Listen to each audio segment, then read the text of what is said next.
I was never mom and dad's favorite, that's for sure. My sister was the one they doted on, the golden child.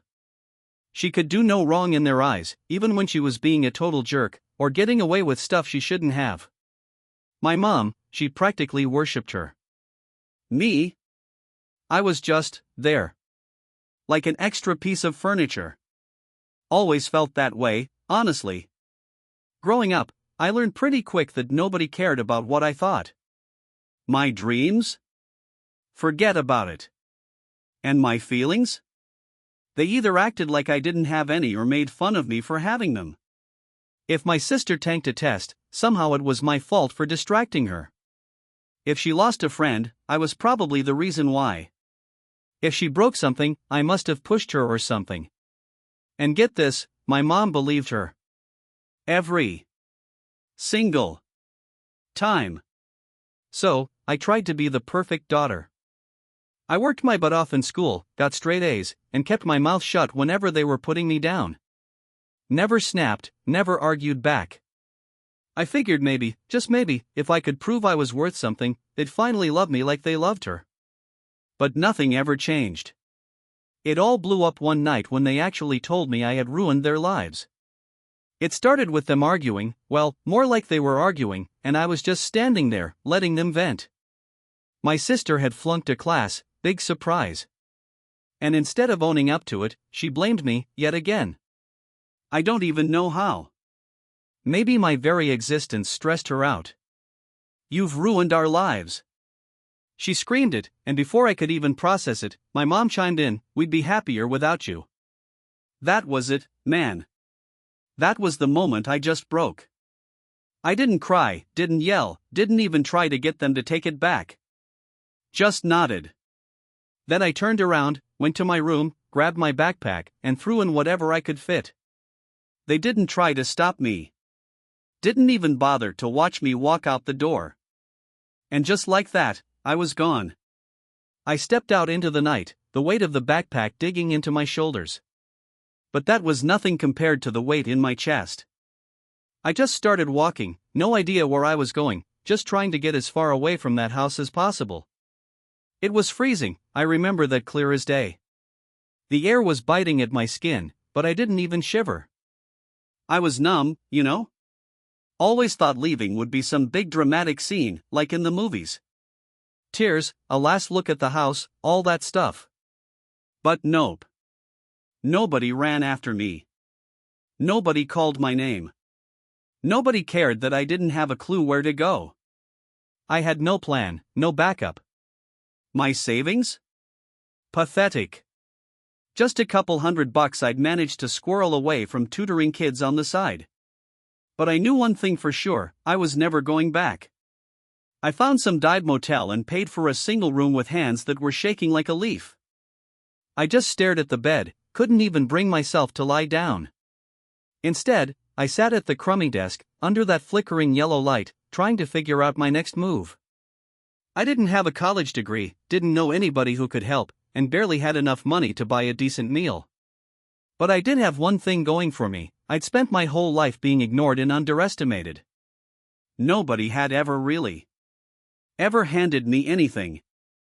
So, if I was gonna make something of myself, I had to start from scratch. I decided to go with what I knew, studying. Sounded kinda dumb at the time, but I was actually good at it.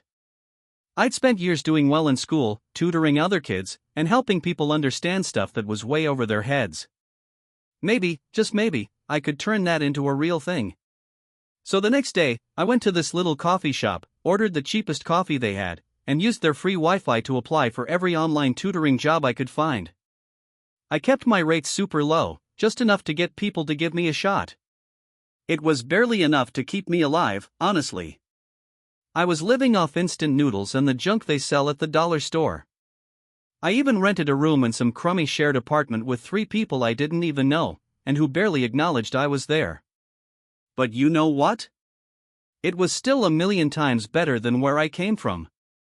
Because every single day, I woke up knowing that nobody was gonna yell at me. Nobody was gonna blame me for their screw-ups. And nobody was gonna tell me I was ruining their lives. And honestly, that was enough for me. The months started flying by. My tutoring gigs started growing. One client turned into 3, then 3 turned into 10. Before I knew it, I was making enough to rent my own tiny little studio apartment. It was barely bigger than a closet, but it was all mine. And the crazy thing is, through all of this, my family never called. Not once. Not on my birthday, not during the holidays, not even just to see if I was still alive. Yeah, that hurt. Like an old wound does. Deep down, quiet, but always there. But I kept telling myself it was fine. If they didn't care, then I sure as heck didn't either. About a year into this new life, things really started to change. I'd built up a rep as a decent tutor, especially for those college entrance exams. I had students from all over the country reaching out to me, begging for help. But I was still just trading my time for money, and I knew that wasn't gonna cut it in the long run. That's when I had a lightbulb moment. What if I could turn my lessons into something bigger? Something that could reach more people? So I spent months trying to learn everything I could about digital marketing, watching hours of free YouTube videos, and reading every article I could find. Then, I started putting together my own online course. The Ultimate SAT Prep Guide. It was a gamble, no doubt. I poured every spare penny I had into designing the course, building a website, and running ads. At first, sales were slow. 1 here, 2 there. But then, something clicked. Word of mouth started to spread. Students were raving about my methods and sharing them online. And then, almost overnight, it just blew up. I woke up one morning and saw that my sales had tripled, then quadrupled. Within just a few months, I was making more money than I ever thought was possible. I moved into a fancy high-rise apartment, the kind I used to only dream about. I traveled. I met people who actually respected me. I built real friendships that weren't based on some stupid obligation or blood relation. I had done it, man. I had built myself up from absolutely nothing. And my family? Still nowhere to be found. Not a single message, not a single call. They just didn't give a damn. Then this morning, my phone started buzzing. I didn't even look at it at first, but then I saw the notifications. 6 missed calls from Mom. 8 missed calls from my sister. I just stared at the screen, my heart pounding in my chest. After all this time? After they'd made it crystal clear they never wanted me around? I took a deep breath, trying to stay calm. I wasn't that same weak, desperate girl they'd kicked to the curb anymore. I wasn't their emotional punching bag. Whatever they wanted, it sure wasn't an apology. And I sure wasn't gonna make it easy for them. I sat there, staring at the phone like it was a ticking bomb. Probably only a few minutes, but it felt like hours. My mind was racing. What could they possibly want after all this time? Mom had never apologized for how she treated me. Never admitted how she always put my sister first. And my sister? She hadn't even noticed I was gone until now. But now, after all this crap, they needed something from me. Finally, I decided to pick up. It felt so weird, hearing her voice after all this time. Hello? I said, trying to keep my voice even. Sweetie, please, we need to talk. It was Mom, her voice all shaky. Sweetie? After everything? She hadn't called me that in years. The fake sweetness just rubbed me the wrong way. What's going on? I asked, not even trying to hide the disbelief in my voice. There was a long pause. We've fallen on hard times, Mom finally said, her voice cracking. Your sister, she's been having some trouble at school again. And with everything going on, we just don't have enough. We need your help. I bit my lip, feeling a crazy mix of satisfaction and anger bubbling up inside me. So, this was why they were calling me now. What kind of help? I asked, trying to stay calm. We need money, she blurted out. Your sister's tuition. It's due. And we've got bills we can't pay. I know we've never been there for you. But, please, we're struggling. We need you to help us. We know it's a lot to ask. But, please, we've tried everything. I could hear her sniffling.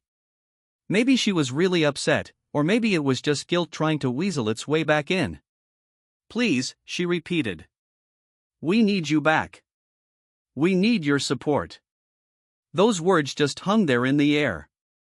My support? The same support they'd turned their backs on for years. I closed my eyes for a second, trying to get control of all the emotions swirling around inside me. How could they even think this was okay? It was the first time in a long time that I felt something other than just not caring. It was almost laughable. You're serious? I said, a bitter laugh slipping out. You really think I'm just gonna come running back to help you after everything? There was another pause, then my mom's desperate voice. Please, don't do this. We know we messed up. But we're your family. You can't just leave us like this. You never cared about me when I needed you. I shot back, my voice shaking with all the anger I'd been holding in. You were too busy with your precious golden child. You let me disappear. You told me you'd be better off without me. I stopped for a second, feeling the anger bubbling up in my chest, but I kept it under control. I wasn't gonna let them see how much they'd hurt me. I wasn't gonna let them twist this around again. I don't owe you anything, I said, each word sharp as a knife. Another long pause. And then my sister's voice came on, sounding all frantic and panicked. I know I was a total witch to you, okay? But I really need your help. I screwed up, alright? I didn't mean it. I've been trying to fix things, but I don't even know where to start anymore. I almost laughed out loud. Fix things? How do you fix years of being a jerk? I don't want your fake apologies, I said, my voice cold as ice. And I don't owe you my money, or my help. You can figure this out on your own, just like I did. But please, my sister's voice started to crack. But I cut her off. No.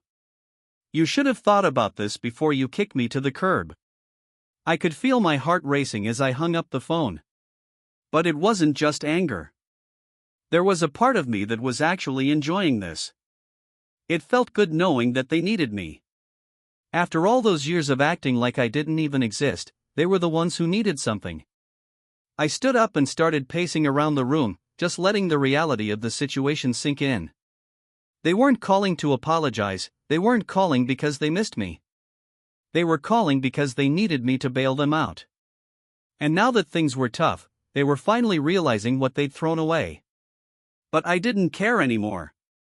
They didn't deserve a single thing from me. But deep down, a little part of me wanted to make them sweat a little longer. Make them squirm a bit. The phone buzzed again. I glanced at the screen. It was Mom again. Same old story, same pleading tone in her message. Please, I know we can't undo the past, but we really need you. I smirked. They had no idea what they were getting themselves into. The phone buzzed again, lighting up with another message from Mom. Please, I'm begging you. We don't know where else to turn. I stared at the message, my finger hovering over the screen. Part of me just wanted to ignore it completely. After all, hadn't I already given them my answer? But there was something about that desperate tone that made me hesitate for a second. I shook my head. Nope, not gonna soften up. I wasn't gonna be the one to make their lives all sunshine and rainbows again. The thing is, I'd built something for myself. My own little empire, so to speak. And my success wasn't just about the money. It was about having the power to decide who got to be a part of my life. And my family had lost that privilege a long time ago. I set the phone down, walked over to the window, and looked out at the city.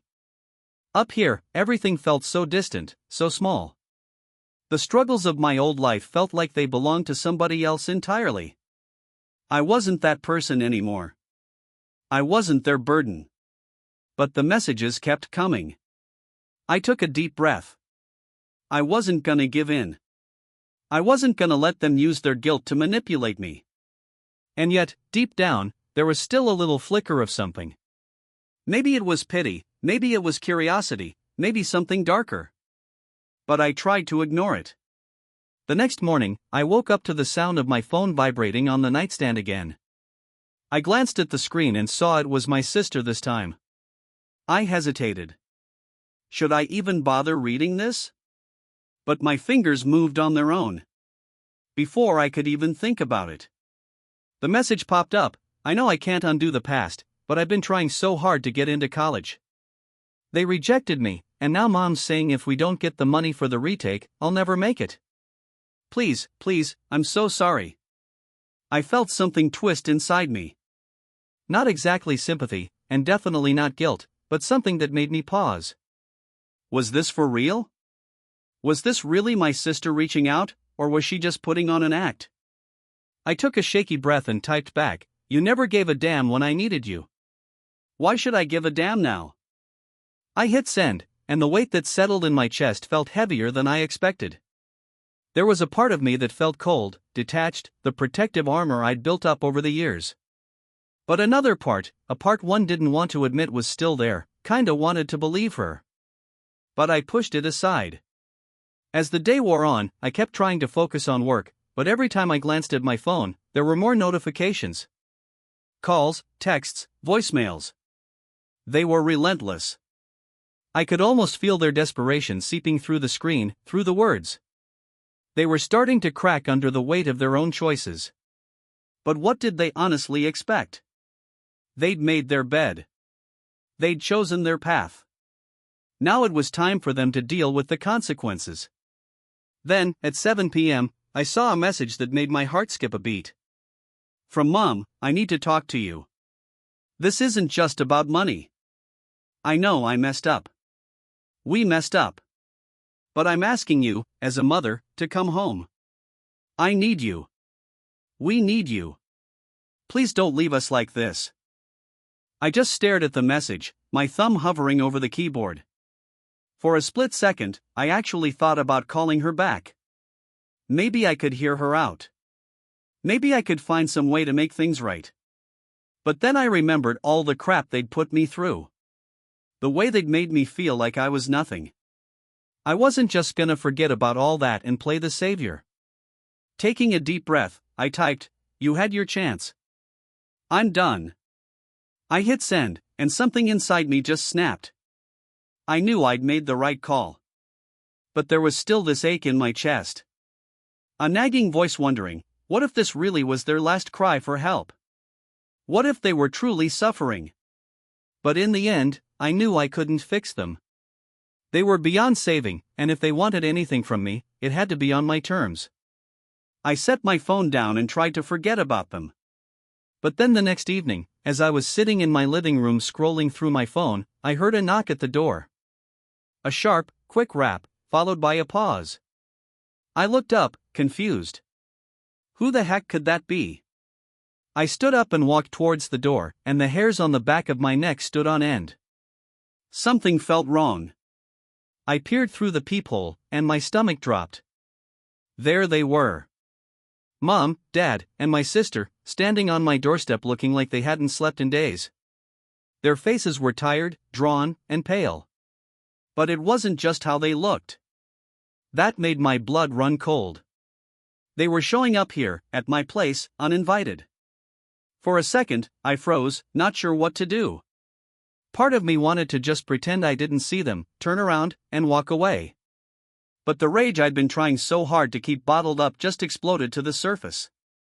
I wasn't about to let them barge into my life.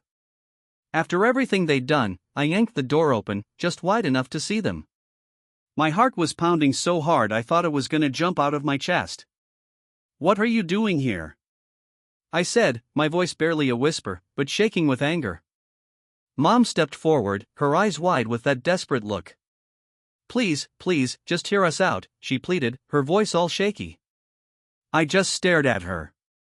The same woman who'd told me she'd be better off without me, who'd pushed me aside over and over again. And now she was standing on my doorstep, begging for help. "What the heck are you doing here?" I repeated, my voice getting louder. You think just because you show up at my door I'm gonna take you back? You think I'm gonna forget everything you've done? Dad was standing behind Mom, looking uncomfortable, but he didn't say a word. My sister was next to him, staring at the ground, avoiding my eyes. We're sorry, Mom stammered, her voice cracking. We've been trying to reach you, but we know we screwed up. Things are just so hard right now, and we don't know what else to do. You're the only one who can help us, you're the only one. I felt the anger rising up like a tidal wave. You didn't need me before. So why now? You had years to fix this. I snapped. Years, and you never once bothered to reach out, to try and make things right, not when it mattered. And now you think you can just waltz in here and make everything okay? They were silent for a second, clearly caught off guard by how cold I was. Mom's eyes started to fill up with tears, but I couldn't bring myself to care. We've been struggling, she continued, her voice barely audible. We don't have money for rent, your sister's future is slipping away. I don't know what else to do. Don't tell me you don't know what else to do. I yelled, my voice shaking with fury. You had choices, and you made them. And I wasn't one of them. But now that everything's falling apart, suddenly you want me? Mom took a step closer, her hand reaching out. Please, just listen. I slammed the door right in her face, the sound echoing through the house. The noise rang in my ears, and for a second, I felt this rush of power. I finally had control of this situation. But as I stood there, my hand still on the doorknob, something started to gnaw at me. Something twisted in my gut. It wasn't guilt, exactly. It was something worse. It was the realization that they'd come here, to me, because they had absolutely nowhere else to turn. And they'd shown up not because they wanted to fix our relationship, not because they were truly sorry, but because they needed me. And I hated it. They didn't deserve me. But the anger wasn't the only thing I felt. There was also this part of me that wanted to hurt them, to make them see just how badly. Okay, that's it. I've rewritten the story according to all your guidelines. I hope it turned out the way you wanted. I'm here if you need any revisions or have other requests. Let me know what you think. They'd messed up and how much it had cost me. And the fact that they thought they could just show up on my doorstep like this, it just made me angrier than I'd ever been in my life. I turned away from the door, leaving them standing out there. But they didn't leave. I could hear them talking outside. Mom was pleading, my sister was crying, and Dad was trying to calm them down. I couldn't stand it anymore. The anger inside me was just too much, and I knew that if I didn't do something, I'd regret it for the rest of my life. So, I opened the door again. There they were, still standing there, still waiting. I could see the desperation written all over their faces. Mom's eyes were all red and puffy from crying, my sister was staring at the ground in shame, and Dad looked completely defeated, like he'd lost everything and didn't know how to get it back. For a moment, I just stood there, taking them all in. This was the family that had hurt me, the family that had made me feel worthless and invisible. And now they were here, begging for help. But what did I owe them?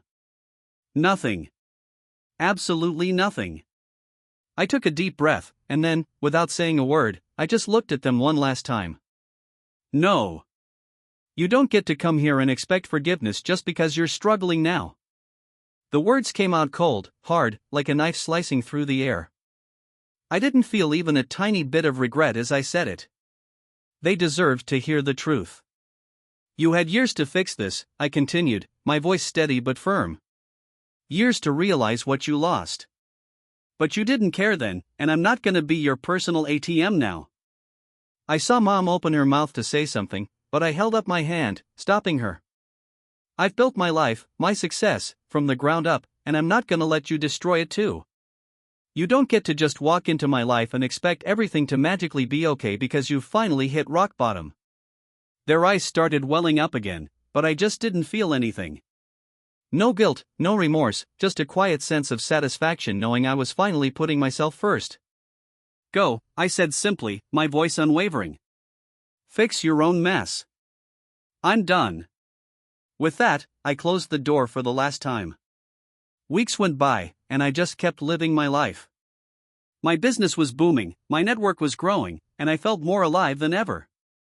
I'd finally become the person I'd always wanted to be, the person who didn't have to apologize for being successful, the person who'd learned to let go of the toxic parts of their past. I never heard from them again. Not a message, not a call. And you know what? That was okay. It was a quiet, peaceful feeling I hadn't even realized I'd been craving. And as time went on, I started to understand something really important. The people who hurt you, the people who abandon you, they're not the ones you should be looking to for validation. You're the one who matters. You're the one who gets to decide your future. And in the end, I learned one very simple truth: you can't keep giving to people who never gave you anything back. The door closed for good.